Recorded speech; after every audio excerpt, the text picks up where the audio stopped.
views and opinions expressed in this program are those of the participants and do not necessarily reflect the views of Bronxnet or the program underwriters.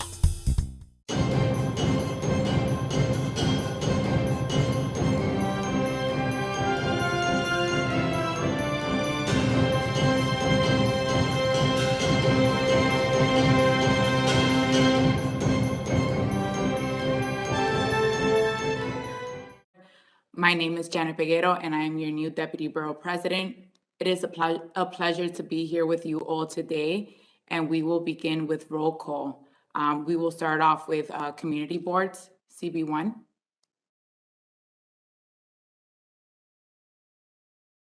Unmuted. Good morning, everyone. My name is Arlene Parks, and I'm the chair of Community Board 1. Thank you. CB2. Good morning, everyone. Ralph Acevedo, District Manager, Bronx Community Board 2. Thank you. CB3. Good morning, Dr. Bruce Rivera, Chairperson, Community Board 3. Thank you. CB4.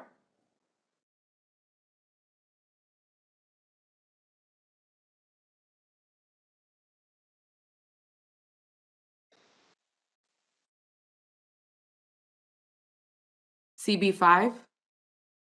Good morning. This is Ken Brown, District Manager of CB5. CB6. Good morning, Yvonne Capers, Chairperson. Good morning, Carla Leon, Community Coordinator. Thank you. CB7. Hi, everyone. Emmanuel Martinez, Chair of CB7. Good morning, everyone. Aisha Bravo, District Manager, Community Board 7. Thank you. CB8. Good morning, Laura Spalter, Chair CB8. CB9. Good morning, Shirley San Andres Alonso, Assistant District Manager, CB9. Thank you. CB10. Good morning, Matt Cruz, CB10 District Manager. CB11. Thank you. CB12. Jeremy, District Manager. Sorry. Go ahead.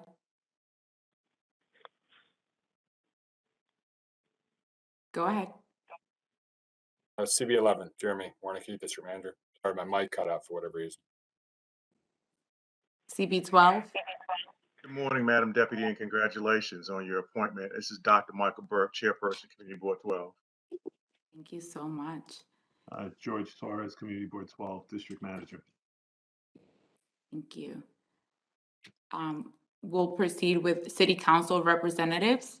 We'll start off with District 11. Hello, Enzo Manzana here from the Office of Council Member Eric Dinowitz. Good morning. District 12, CB2, Community City Council. Good morning, Layshaw Walker, Scheduler for Councilmember Riley. District 13, CM Velasquez. Good morning, Adrienne here from Councilor Velasquez's office. I'm Scheduler. Good morning, I'm Stephanie. I am the Constituent Liaison. Good morning. District 14, CM Sanchez. Good morning, Amanda Perez Puentes, District Director for CM Sanchez. Good morning.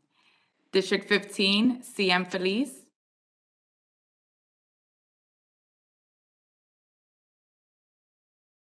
District 16, CM Stevens.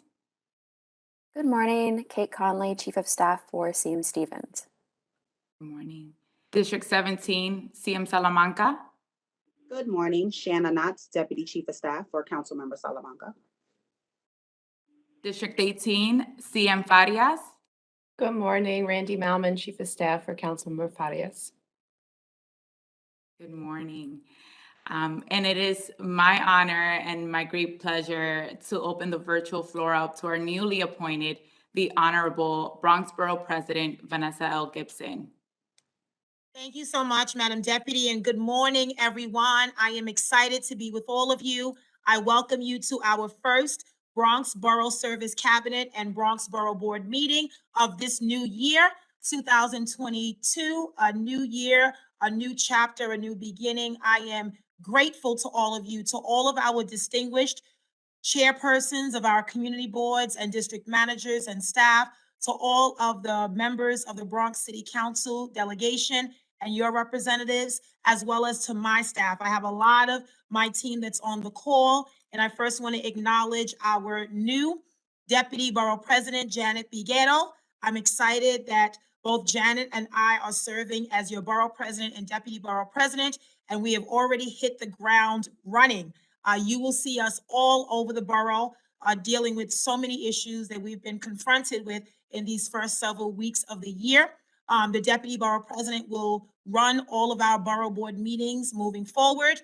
Starting with today, I just wanted to take this opportunity to speak to all of you and greet you in one setting as your new Bronx Borough President. I'm grateful, I'm honored for the opportunity.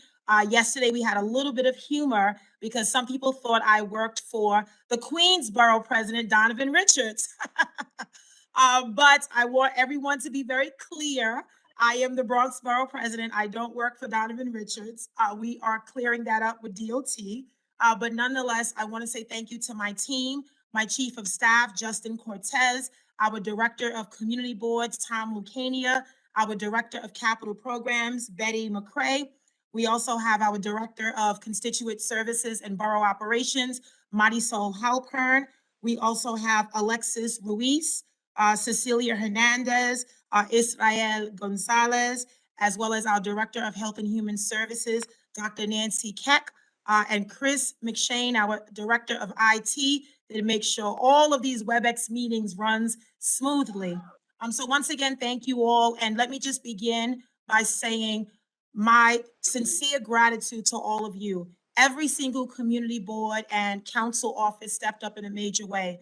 On January 9th, our borough was faced with a 5-alarm residential fire in the Fordham Heights community in Twin Parks, Northwest. And in that fire, we lost 17 neighbors, 9 adults, and 8 children, the youngest being 2 years old. This fire was one of the worst fires we have witnessed in the history of the city of New York. But as Bronxites, we are no strangers to horrific fires. The major fires in the past 30 years, unfortunately, have all occurred in the Bronx, from the Happy Land fire to the fire in Highbridge in 2007, a few years ago in the Belmont community, and now this year in Fordham Heights. It is certainly a call to action and attention, and I believe it's a state of crisis and state of emergency. But I'm so thankful to all of you that stepped up, that opened your offices to receive items, toiletries, basic necessities, raising money, helping us out at the Monroe Service Center, Bronx Community College, helping us at the Gambian Youth Organization. We are so grateful working with your bids and your merchants, really overwhelmingly showing your love for your neighbors in Fordham Heights. We are grateful. You're going to get a presentation today from the New York City Emergency Management that really oversaw all of the emergency services for these last several weeks. And even now, 3 weeks later, the families of Twin Parks still need a tremendous amount of help. We are in the process of working on permanent relocation opportunities for those families that choose not to return to Twin Parks. But I really want to say thank you. It has not been an easy time for us in the Bronx. That happened on January 9th. And the following week, we had a horrific building explosion on Fox Street in the Longwood community. And I'm so grateful to our council member and to CB2 and many of the community members in Longwood that really stepped up. We lost one resident, 77 years of age. And certainly the displacement of so many homeowners just reminds us that so many things continue to happen in the Bronx. And then we also had a police officer in the Belmont community that was shot in the line of duty, a member of the Public Safety Division, responding to disorderly conduct in that community, and was shot by an individual with a gun. And he is okay. He was released from the hospital the same night, but just reminding us of the dangers of police officers, the men and women of the NYPD, the serious issue we have to deal with the proliferation of illegal handguns. And I'm so grateful that the governor and the mayor of our city have formulated this interstate task force to deal with illegal handguns and the trafficking of guns coming into our city and our borough from out of state. And since that time, there have been other shootings, and certainly I want to lift up the family of baby Catherine, who turned 1 year old last week. She was shot while being in her car seat in the West Bronx, shy of her first birthday. Very painful, and we are so grateful that God spared her life. She's going to be okay, but she's in very serious condition. So I'm asking all of you to please pray for this baby, pray for her parents. All mom was doing was sitting in her vehicle with her child in the car seat. And there were two individuals that were in the middle of a gun battle. And unfortunately, baby Catherine was hit. And again, a reminder of the dangers of what our first responders go through. But we have serious challenges in this city when children cannot be safe in their car, when people cannot be safe in the waiting room of an emergency room, like what we witnessed earlier this week at Jacoby Hospital. And we were there, we were talking to the nursing staff and the medical team who were all traumatized because they sprang into action to help the victim who was shot in the waiting room. It continues to happen, and I am frustrated like many of you. You've reached out to me, and I want to assure you as your borough president that we are going to work with all of you and our stakeholders, our precinct councils. We're going to work with a new office that our office is going to create dedicated to public safety. We cannot sit by and allow our communities to be in destruction with individuals that choose to engage in gun violence. It plagues our neighborhoods, it plagues our borough, and certainly it's unacceptable and it's not normal. So we do have a lot of work to do. I also want to acknowledge and send our love and condolences to our colleague, our council member of District 8, Councilmember Diana Ayala, the Deputy Speaker of the City Council, on the loss of her queen, of her mother. We send our condolences and our prayers of healing and strength to Councilmember Ayala and her family during this painful time. And with that, thank you, everyone. I look forward to working with you. And thank you so much for your support of the residents of Twin Parks, the residents of Longwood. Thank you for always stepping up during the greatest time of need. You show the resilience and the strength of the Bronx, of New York, and I'm so grateful for all of you. And now I'll turn it back over to our deputy, Janet Figueroa. Thank you so much, everyone. Thank you so much, Madam Borough President. Thank you for your words. And again, just want to echo our Borough President. We've been working around the clock, but we also want to thank you all for your support through this time and coming together in community to serve the families of Twin Park and joining us in prayers for the officers that we've lost in the previous days and weeks. And with that, I want to turn it over. We have a special presentation by the New York City Department of Emergency Management. And really quickly, just want to acknowledge that Dr. Bola is on from CB5. Thank you for joining us, Dr. Bola. And thank you so much for your work, your tireless dedication to serving the residents of Twin Parks. We've been there with you, the borough president and yourself, until 2 a.m. in the morning to ensure that every single family has shelter through these trying times. And just want to mention that really quickly before we move on. And with that, I believe, Jokarina, are you our presenter? Also, Jokarina, just want to thank you as well for your service and your support during this time. OEM has been working tirelessly around the clock, and with that, I hand it over to you. I'm sorry. This is Marisol. I just want to advise you that Jose Rodriguez is here from Councilman Ayala's office. Just want to acknowledge him as well. Thank you for joining us, Jose. Hi, good morning. My name is Jokarina Duarte from New York City Emergency Management. Thank you all for your partnership and your great work. Thank you, Madam Board President and Madam Deputy Board President, for inviting us to do this little presentation about emergency management. I know many of you have heard about emergency management, and we're really not the one that go in and put out the fire, but we do have a big role when it comes to coordinating emergencies. So the way it really works for us is when it meets a trigger, we actually respond, or when agencies like the fire department or department of building responds to a particular situation and they see that it's going to need a bigger coordination, that's when we actually get pulled into the scene and asked to response to this particular incident. As soon as we saw the number of people responding when it comes to the fire department, it met our trigger. So we had to send a responder out in the field. A lot of our responders are detailed to us from the fire department and the police department. So they already have the experience that we need when it comes to like identifying the different resources that we're gonna need for this particular job.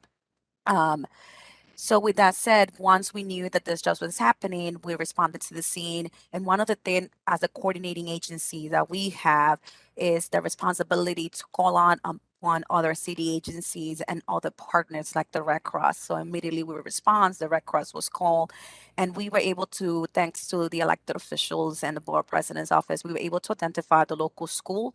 And thanks to the local school also for providing the space, and we open up the space as a service center to kind of house everyone that was being affected, and all of the city agencies to run interagency meetings to kind of coordinate all of the services that were happening and that needed to happen in the next couple of hours and into the next day. One other thing that I had to be honest and say is that, you know, it's great that the city agencies, we have access to all of this public spaces, such as public school, but it becomes a challenge because we knew immediately after that the next day, this happened on Sunday, the next day is a Monday, the school needed to go back in section for the students. So we had to kind of demobilize all of the operation that we already had established at the school and transfer over to another location. In which we were thankful to get access to the Monroe College, and they opened the doors to run different point of operations from their location. We do have a program, it's called Share Your Space program, which is basically a survey that kind of help us identify spaces within different communities. So when we do have this kind of incident, we don't have to go crazy and kind of pinpoint and map different locations, and we can just tap on the partners and see if the space is still available for us to use. I am going to share the link, and we hope that you help us spread the words throughout your community boards with your non-for-profit and all of the private partners that you have. So help us spread the word. So when we do respond to your community district, we don't have to tap on you on the elected to help us map out space, but instead we hopefully have a better list and better understanding of your community so we can tap on those locations automatically and we don't waste time. Again, we're very thankful with the Monroe College for providing the space. Basically, what the space entitled was, we open up a service center to provide affected families support that they needed. And as the day went by, obviously other supports and all the agencies were added to it. The first one was social services and, you know, immediate help. But then later on, like the Department of Labor was identified was identified by the board president as one of the areas where, you know, they wanted to have in there. So we quickly tap on the Department of Labor to, you know, be on site and provide services. The service center is transitioning out. As you know, emergency management is a coordinating agency, and we do have a role to coordinate. But at some point, this is going to transition to long case management. And I believe DSS is working, and Moya is working with Bronx Work as the going to be the case management non for profit that's going to be helping and overseeing the cases for those tenants that are currently out of the apartment and are actually in need of long-term housing. We also work with the Red Cross to provide hotels to the family that were affected, and they have graciously extended the stay along the stay of the hotel as long with the management company as well, who also provided stay for some of the affected families. So I had to say I've been working for emergency manager for 7 years. Prior to this, I used to work at city council. So one of the things that I've seen that I never seen before, having management company working so closely, you know, often we don't get that. And that was really good because any issues that was brought up by elected officials or by anyone else, we're able to address the management company, and they've been helping us to address those issues. So that's has been something very interesting about this activation. Uh, in addition to that, as the man board president mentioned, while we were still providing services to the affected families of the Bronx, of the 5-alarm fire, we also had a gas explosion in Community Board 2. One of the things that we do, we try to send notifications as soon as possible to elected officials and community board. For new elected officials, if we don't have your contact information, you might not be getting this essential information. We don't respond to all of the emergencies, but when we do and we have someone on the scene, we pride ourselves on sending that information as soon as possible. just have patience with us. Only 2 staff for 235 elected officials citywide, including community board. So we tried our best to send out and prioritize notification based on what is happening. It could be that you might have a 2-alarm fire that we are responding, but it could be that we have a bigger fire or another incident in the borough of Brooklyn, and we have to prioritize sending notification to them instead of you. But with that in mind, that doesn't mean that if you hear something in your community or something is happening, you cannot reach out to us. On the contrary, we pride ourselves to be very responsive when you send us an email. So if you send an email to the word intergov@oem.nyc.gov and you have any question about anything happening in your community, we're more than glad to either one, get the information if we're on the field, and if it's not us, tap up on other partners and other city agencies so they can provide you the information. I'm gonna type that email in a minute in the chat so you can all have access to. But again, for the new elected officials and community board members, we want to make sure that one, we have your contact information and that is accurate and that we have the right staff in your office because we do send notifications and we want to make sure that you're getting this notification. And two, if you have any inquiries happening within your community or something happening that you're not sure, feel free to tap us. And if we are on it, we will let you know. Like yesterday, we had an inquiry from Brooklyn about a blackout in a particular area within a community board district, and we were not on scene, but we were able to tap on Con Edison to provide additional information to that particular community board. Again, I know it's a lot of information. We're still providing services and information. We have a website that I share on chat that is providing resources and information. We also activated the NIXL, which is basically when you send the word 181 Street Fire to 692-692, you get alerts in 3 different languages about what's going on, for anyone that was affected in this 5-alarm fire. I know it's a lot of information. I'll be more than glad to also do presentation on a one-on-one with community boards and elected officials and provide you additional information if you need additional information on how we work. We also have an elected official guide, which I'm also going to share the link in a few minutes so you guys can take a look at it because I think it has a lot of resources. And last but not least, not only we coordinate this emergency, but we're probably one of the few agencies that is involved in coffee operation and winter weather. And as you know, we expect a real severe winter weather this weekend. We are planning to see how we can best address information and trickle information as, there's multiple agencies that might be activated for this weather, depending on how bad it's going to come.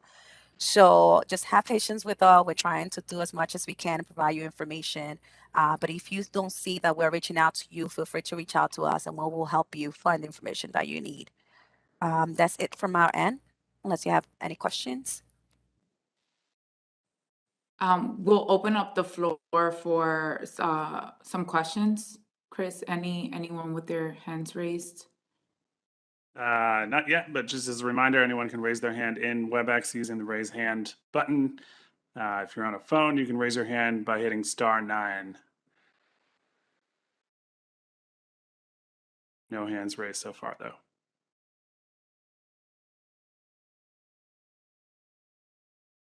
Madam Deputy, if it's okay, let me just start by acknowledging the incredible work of emergency management. From the point of which this fire hit on January 9th, OEM was on the scene, making sure that we just gathered so many families. When we arrived at that scene that afternoon on Sunday, it was chaos. There were people screaming and running, and there were stretchers and the medical EMS, firefighters. It was a lot happening at the same time. And OEM was able to get us the local school, the Tapsco School, as the evacuation site, and really just trying to get families to a place of shelter and then making sure that we identified what their immediate needs are. And since that time, 3 weeks later, while I know that emergency management is a citywide agency responding to disasters all over the 5 boroughs, I am grateful that staff has remained on site for the past 3 weeks at the Monroe Service Center. So I wanted to say just, the Assistant Commissioner, Christine Farrow, and the entire team have been absolutely amazing. And unfortunately, I have history working with them before when we've had fires in my former council district. So certainly no exception to all the great work that you do. But on this occasion, I just wanted to say thank you. So if you could just extend our gratitude to the team at OEM for all of the work that you've done over these 3 weeks. And even as we close the service center, work will remain. Most of the work will be diverted now to Bronx Works on the case management side and CVR on the housing assistance side.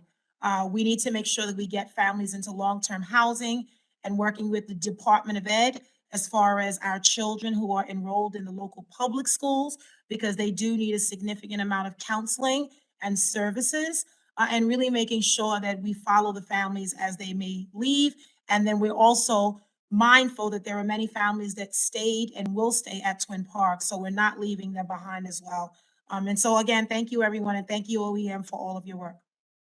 Thank you, Madam Borough President. I'll make sure I let my acting commissioner know that you were so grateful. And it was a pleasure to work with all of you guys. I know some of the elected officials are new in their roles, so we're more than welcome to walk you through this. And hopefully we can work with you on presentation, not on tragic events like this. Madam BP and Deputy, we do have one hand raised and one question in the chat. I saw the hand first, so Dr. Vola, go ahead. Good morning, Madam VP and also Madam Deputy.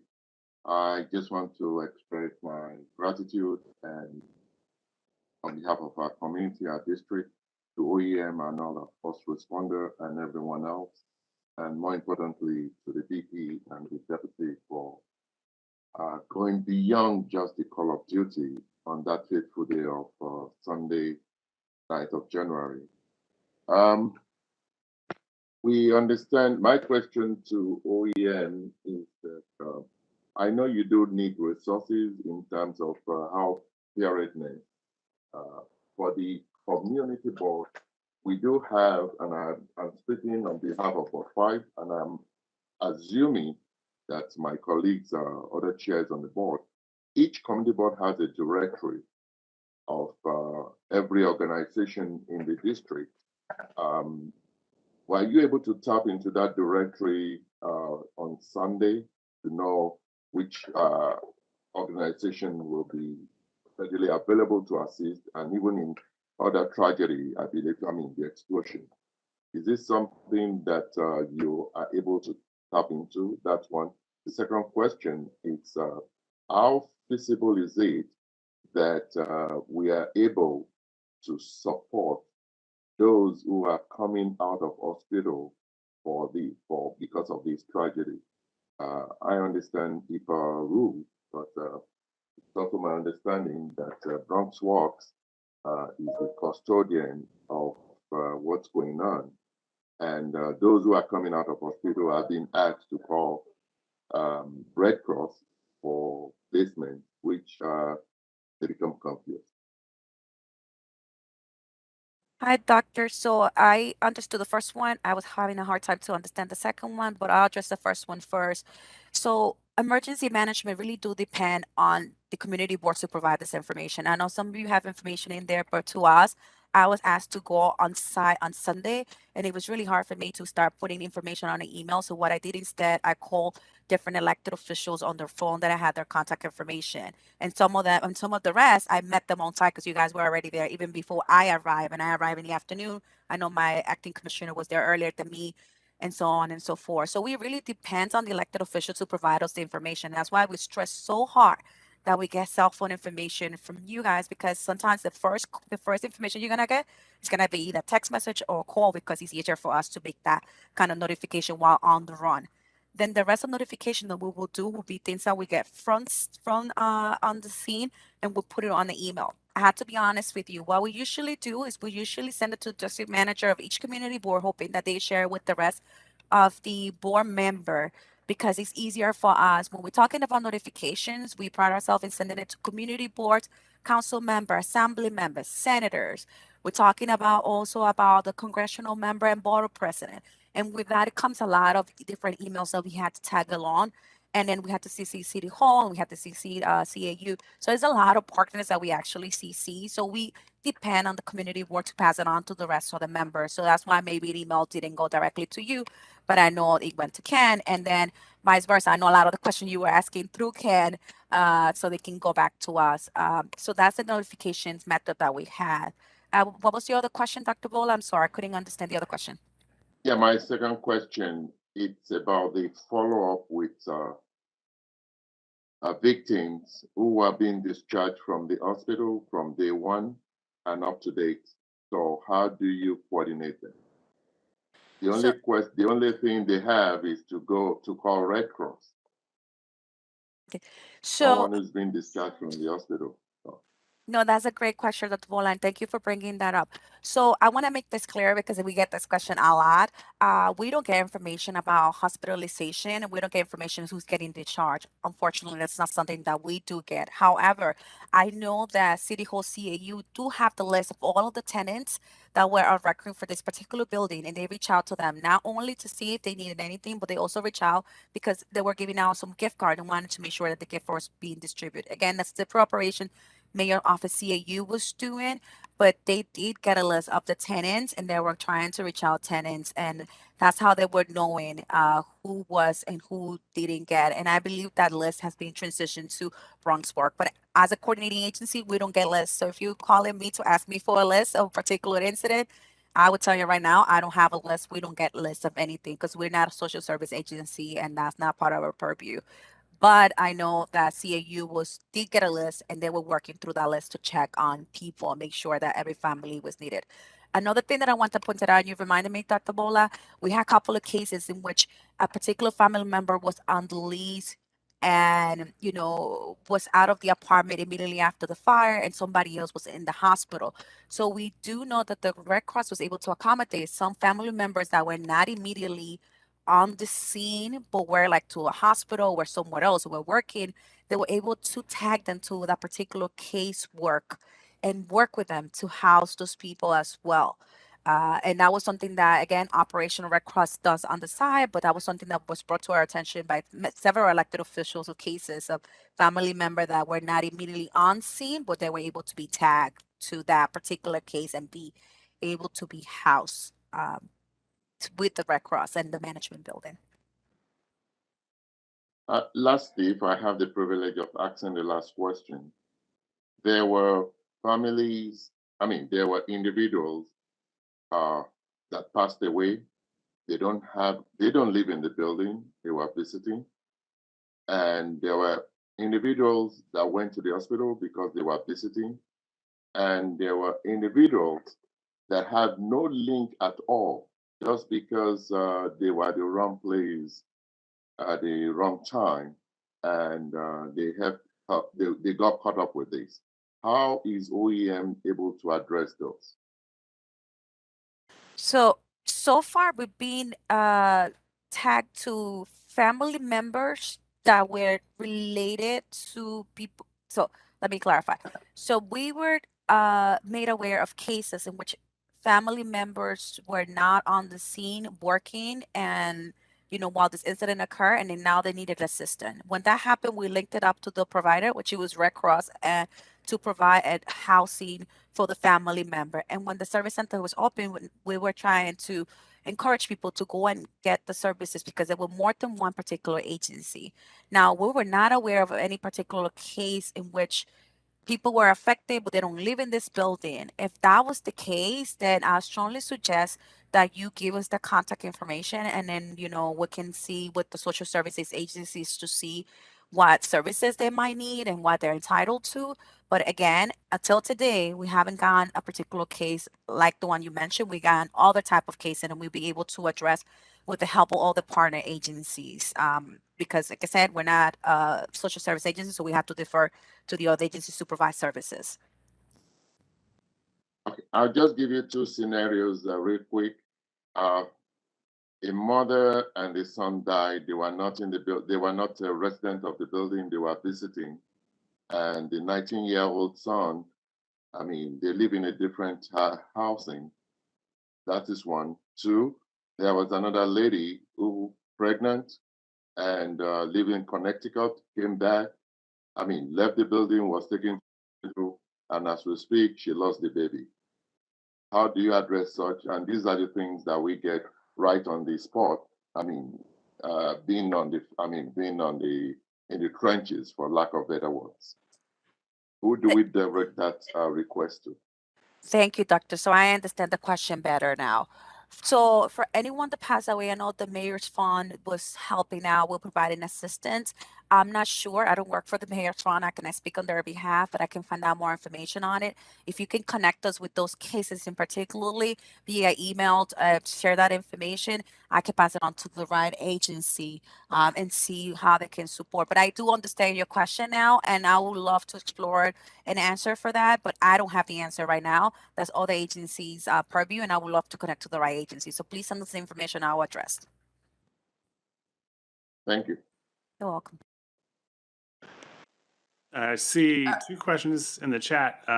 Arlene Parks dropped a question in there and also has her hand up. So Arlene, if you want to unmute and ask your question. Yeah, I just want to ask if there are any disaster fire plan guidelines that your office can share. It would be very helpful. And the reason I'm saying that is in the development that I have, where we have a management agent, we actually have a disaster fire plan in effect in case there is a fire, for what staff should do, first to respond to the fire, and who they should notice, and then coordinate activity with the fire department, and then what they need to be doing to help residents get to a location where they can wait until the fire has been extinguished. There's a whole series of things that need to happen in the event of a fire so that if you are a property owner, these standard procedures should be in place, and including who to call from the Red Cross, who typically would assist families to get housing if it's needed. So it would be very helpful if, and that plan is then reviewed with staff so that they know what they need to be doing in real time, and it becomes part of the norm, because you have to have a plan in place if there's a disaster, and so there is a response by the ownership to be on site in case they have to be there to interface with media or electeds or anyone officially. So ownership is responsible to be there on site, and the management agent has to be there on site. So it would be very helpful if we could have general guidelines for OEM so that for in the future, we all can have something on general guidelines to ensure that, God forbid, if another fire incident happens, we're all on the same page. We know who to contact and can then reach out on behalf of the impacted families to get the resources that they needed, and it becomes coordinated. So is there anything in place like that now, or is it being contemplated? So thank you for your question. That's actually an excellent question. So there's two components to that. So emergency management work where all the city agencies like the fire department and the Red Cross to do emergency preparedness and fire prevention. That's something that we have done in the past. And I know we're working with the borough president and the rest of the elected officials in the Bronx to coordinate trainings that can help people save their life. In addition to that, emergency management do have emergency preparedness guides that are translated in 13 different languages that can help people prepare their own emergency plan. and it's a step-by-step emergency plan. I have shared the information on the chat, and you can actually access on it and request it. More importantly, if you have any organizations within your community, or you have tenants association or anything like that, or a big group congregation, anything like that, we love to come out and do presentation. I know I'm speaking on behalf of the fire department as well. We do a presentation in multiple languages. Now, because of COVID, some of them are being virtual, but we do presentation in multiple languages to make sure that New Yorkers are ready for any type of emergency. It could be a fire, it could be a water main break. You know, there's different emergencies that can affect you and your family differently. We also do it for seniors, and we do it. We also do it for different uh, um, people within the communities, because we know that when you talk to seniors, you have to talk about preparedness in a different level than when you talk about, you know, with a church, and when you talk about with businesses as well. We do presentation for business owners as well, so they can be ready. As per resources for community boards and elected officials, we do have our emergency management elected official guide that tell you step by step some of the scenarios of that you can be facing with, and you know what are the options. I know one of the questions that we get a lot during the winter is like, do you create a warming center? And we're like, the answer is no. We don't have a warming center because you know there's a lot of issues with warming center. Simple question as who do we contact when we have an incident like this? You know, do we contact the fire department? Do we contact emergency management? Well, the answer is you should contact both, because you know we don't respond to all emergencies.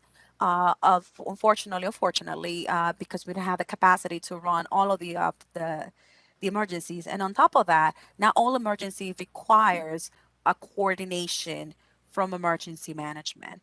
So that's why I always say, if you have a question, point it out, send it to us. And if it's not us, we will definitely CC the right agency and partner on it so they can provide the information. We do this a lot with DEP. I know FE is on the line.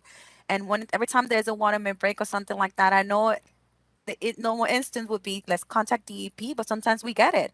And sometimes DEP is already doing their own notification, but we love to CC agencies to make sure that they know what we're communicating and that the message is the same across. Thank you. And finally, one last question. Some years back, OEM came to community boards and they did a really excellent job. The presentation was at Lincoln Hospital for disaster planning. And basically, we were able to get volunteers in event of a disaster for community residents to be trained. So if there was a hurricane or big disaster, we knew and would be able to coordinate with your office to notify who the emergency helpers are. And right now, I think we need to do an update and then get a list of new heroes to if there's a community-wide disaster, on who we all need to coordinate and just basically get them out there. That seriously needs to be done. And will you be able to help us coordinate that effort and do a training and get new volunteers Bronx-wide? So you actually want to have my whole 2022 year plan, which is perfect. So in the 2022 year plan, I know we had your elected officials. So one of the things that we're trying to do, but again, COVID has been very challenging, is to do meet and greet with elected officials and community board. In particularly, we want to do a one-on-one training of what emergency management is and what we do, and kind of bring you over to our headquarters so you guys can see where the watch command is and where our operation center is, where all of the agencies come together. That what is we have planned. We still don't have a date yet. But the other thing is we do still continue to recruit CERT member, which are our volunteer core, and we push information about that all the time. In addition to that, we do trainings and we do, the last one we just did was about snow. And unfortunately enough, like we did a couple of days ago, and look, now we're talking about snow this weekend. So we do training internally, but we do trainings for external partners. So as soon as those training become available, I will share that information with you guys. But if you want a presentation, you can always request it to that email that I share, and we're more than happy to, see how we can address your request and then do the presentation. Thank you very much. You're welcome. Ken Brown, I see you have your hand raised. If you want to unmute and go ahead. Yeah, thank you very much, Chris. Let me begin by saying thank you so very, very much to the current borough president, Vanessa Gibson. She was on roller skates when she was a council member. I don't even know what analogy to use now. Um, and OEM has been fantastic in this, and all the other acronyms. The fire department's been out doing a lot of presentations out in the community. It's my understanding that the hotels for the families will close and be unavailable as of February 7th. So can you briefly, because I have to get off at 11, describe what will happen to the families that have not had placement come February 7th? Great question, Ken. Thank you so much for letting me know. So one thing that I want to actually clarify again, Red Cross is one of our partners, and we work very closely with Red Cross to do this. Usually, the hotel allocation is for 3 days, thanks to the borough president and her team, and the rest of the elected officials. Red Cross was kind enough to extend this to a longer term, understanding the need for this, and we really appreciate the flexibility with Red Cross and HPV to kind of help with the extension of it until the 7th. So what been happening since the 9th is identifying the tenants that needed to the apartments that were affected and that couldn't go back, and the apartments that could not go back, and kind of identify them, and then working with HPD and DOB and all of the other partner agencies doing their thing, what they do with tenants where they're displaced, is to kind of identify who will be a long term and who's not going to be a long term. I know from my partners at CAU, they've been reaching out to tenants constantly, and we've been sending out messaging asking tenants to register with Bronx Work. Because at the end of the day, if you are long term, if a tenants that need long term housing, you need to register to ensure that you're being allocated somewhere else. Because again, these are apartments that were totally damaged by the fire. So what is going to happen is most of the tenants that were able to go back, they should already go back to the apartment. And then the ones that have not, those are tenants that should already have a plan in place with Bronx Work to be relocated. Again, if there's a particular incident in which you hear a particular apartment was supposed to end on the 7th, but they don't have a plan with Bronx Work, it is strongly advised that they connect with Bronx Work to work with their case management, because again, emergency management is not a case management agency, to ensure that these people are linked up with the services that they're entitled to. We know there's a few of them that are going to be long-term vacated because of the conditions of the apartment. They need to be in contact with Bronx Work, and I know our partners at CAU are in constant communication with some of the tenants to ensure and push and help us spread the word that they need to connect if they haven't done so. If you know anybody that haven't done that, please help us out spread the word, because it is crucial that at this time they already are linked up with Bronx Work and that they're working together with Bronx Work. Okay, thanks you, Corinne. And sorry, everyone, I have another meeting I have to go to now, but thank you. Take care, everyone. Gotta go. All right. I do not see any other hands raised at the moment. Thank you so much, Jo Karina, for that very detailed presentation and taking in and fielding questions. In addition to OEM's work, again, the Borough President's Office has been working tirelessly in collaboration with our partners in government, the Mayor's Office, OEM, and other city agencies to really just streamline the process. To Dr. Bola's point, there are bits and pieces here and there, and we've been working around the clock just to ensure that we are streamlining services. And so Bronx Works is the local case management agency at the moment. Dr. Bola, we OEM, along with our the Borough President's Office, we're working on a flyer to ensure that there's consolidated information for everyone. And so we're also going to work with the different hospitals and the social workers at the hospitals to ensure that upon release, folks know where to turn to and are able to be connected to resources immediately. I also just want to make a note that our office has been working with public and private partners to identify gaps and retrieve different resources. Last week, we distributed air purifiers to each and every resident personally, and we'll continue to, again, identify the needs on the ground, but it's through local collaboration and community partnerships. The community boards, the council members, our local nonprofit organizations that are our eyes and ears on the grounds. Whatever we miss, we're constantly in communication with the Gambian Youth Organization and the folks that are, again, just on the ground and have that familiarity and connection to the families that were impacted by the fire. So together as a collective, we are identifying gaps and ensuring that we are identifying partners that can meet the needs of the family on a day-to-day and an ongoing basis. And so I just wanted to add to Jokarina's point. If there aren't any further questions, I just want to again recognize that there are many new community board members, as well as representatives, as well as city council representatives on. And so I wanted to give the floor over to the city council member representatives if there are any announcements.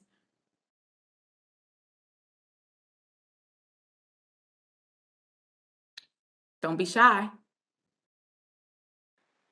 I do not see any hands raised yet. I don't know if anybody from any of the agencies has anything to announce. Our borough president has her hand raised.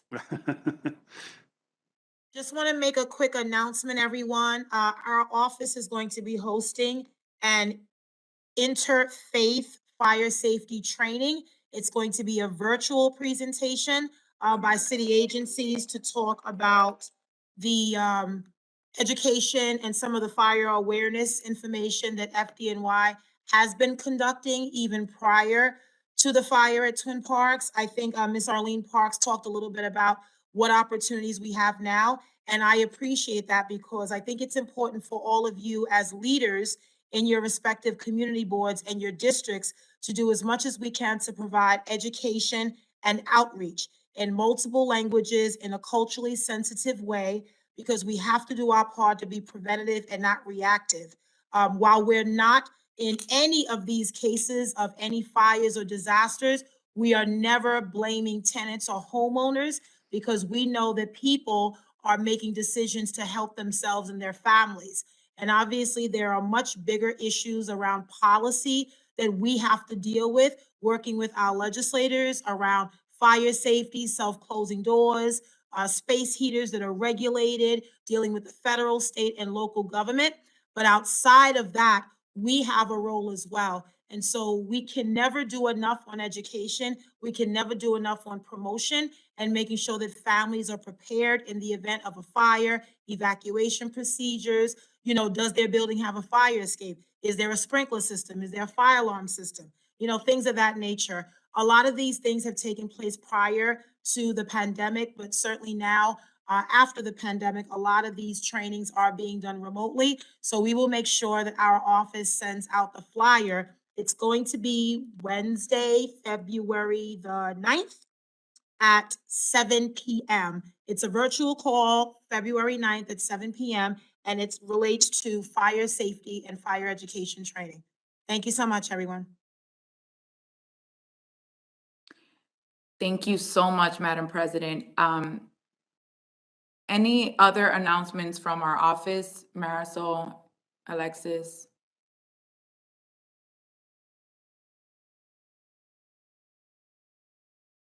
Good morning. It's Tom Lucanio.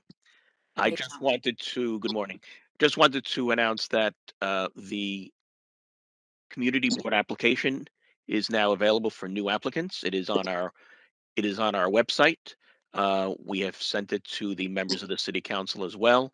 It is also available and on our website in Spanish. Both the memo and the application have been translated into Spanish. If anybody would like an application sent to you by mail, we also can do that for those residents who may not have access to the internet. The application due date is Friday, March the 4th. That also goes for the reappointment applications, which are being mailed out this week. And the date for return on reappointment applications is also March the 4th. Thank you. All If right. Thank you, if we Tom. don't, Oh, if Marisol, go ahead. And then we do have a couple of hands raised, but I'm go sorry, ahead. I just want to just announce the next meeting is going to be on February 24th. I know that the schedule shows February 17th or the 24th, but just for everybody's schedule, it'll be February 24th. All right, George Torres, I saw your hand next. If you want to unmute and go ahead. Yeah, thank you. I just wanted to ask about Tom's statement. Actually, we've been getting phone calls from potential board members because as part of the application process, you still have on the website, or you sent it, I don't know if it was purposely or not, we're meeting remotely. So there's a sheet on the application that requires them to get a signature from the chair or the district manager. I've been telling people they don't necessarily have to do that, but I don't want to misinform them. What is the rule on that? What we have told people, and we've told them this both last year, and it was anticipated that we would be back in session when the applications were originally put together again. But what I've told folks is that there are some members who have faxed over or emailed over to a chair or a district manager, and they've signed it and have sent it back to that applicant, and they've included it in the application. That's fine. In addition, if that's not possible for some reason, we've said if you would self-certify that you attended a particular meeting on a particular date and sign it, you can send that in as part of the application. But there is no issue with somebody emailing the community board office a copy of that form. And if you've seen them as part of one of your community board meetings, that you can sign it. But if that's not possible, we are at this point allowing them to be self-certifying it. Thank you. And I saw Mike Sharp from Finance has his hand raised. Mike, you want to go ahead and unmute? Morning, everyone. It's good to be with you, and thank you, as always, for the invitation. From the Department of Finance, we just want to make you aware that we are in the property tax exemption season. So individuals who may be eligible for various exemptions, veterans, clergy, seniors, individuals with a disability, this is the time to submit an application for those exemptions. The full information and applications are on the Department of Finance website. Also, this is what we call Notice of Property Value season. If you haven't already gotten this document from us, you will be receiving it shortly. And it's a snapshot of what we have on file for you for the coming tax year. That's the tax year that will begin in July of 2022. So please review it. It's not a bill, but it's packed full of information that can help you, even if you feel you need to challenge some of our determinations. If you want to know exactly what's we are estimated to be your taxes, please take a look at your notice of property value. And this is for homeowners and condo owners. This is also the time for the condo and co-op abatement program for developments that participate in that program. Residents have to just let them know that this is your primary residence, and they would be eligible if the development is in the program to have a reduction in their property taxes.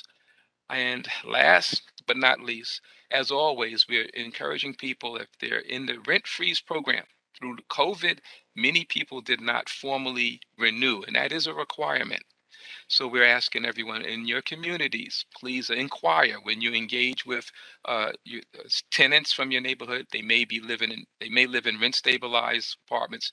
Ask them if they are eligible, and if they are in the program, did they renew? And those are just a few bullet points. The information about, there'll be NOPV information sessions in February, 8 of them, to find out how to use this notice of property value. Please go to the website and to the outreach tab, and you'll have the information to register there. Thanks. Let's see one more hand that went up just now. Orlando Torres. You want to unmute and go ahead? Thanks so much. Good morning, everyone. I'm Orlando Torres. I work at the New York City Commission on Human Rights. I just want to give a quick but important announcement on a change in our law. So starting March 12th, the city human rights law is going to protect domestic workers in New York City from discrimination, harassment, and retaliation under our employment protections. This is also going to entitle them to reasonable accommodations. So domestic workers can include nannies, home care workers, house cleaners, any worker who is employed in a home that provides childcare, elder care, companionship, or housekeeping services. Most full-time and part-time workers are covered. The only exemption to this law is going to be domestic workers who are hired by their own family members. But other than that, everyone is covered. And it also is important. We're going to be doing a lot of outreach around this in the coming months because what it means is that anyone who hires domestic workers is now liable as an employer under the city human rights law. So, your regular person hiring a nanny or something like that is now liable under this law as well. Okay, so I just want to put that word out there. I'll put my contact information in the chat, but we're really looking to do as much outreach and education on this as possible. So feel free to invite us to present to your community boards, to your agency staff. If you have, if you know of organizations in your areas who are working a lot with domestic workers, home health aides, please feel free to put us in contact with them. If you're getting questions in your district offices, feel free to refer those folks to us about this or anything related to the human rights law. So I just wanted to say that, and thanks, everyone. All right, Madam Deputy, I do not see any additional hands raised. Great. Thank you so much. And just lastly, I just wanted to add, I know many community boards and city council members have also used their district offices as collection sites for donations. If you are overflowing in-kind donations, please feel free to reach out to our offices. We are trying our best to relieve some of the district offices from those materials and ensure that the families of the fire are receiving such resources. So only if you're at capacity, let us know. But if you're working with your constituents in delivering services, then continue to do so. But if you are overflowing in donations, please reach out to our offices. And with that said, again, thank you so much for your time this morning. We're excited. We're able to write a new page in history and work collectively and collaboratively on moving the Bronx forward. And, to echo our borough president's sentiments, I'm excited to be able to serve at such a time as this and truly looking forward to working with each and every one of you as we move the borough along. And hopefully in person very, very soon. But again, thank you so much for the welcome. And we are so excited, energized, and motivated to work with all of you. And again, just grow a safer and better Bronx. So thank you so much for your time. And with that, we will conclude.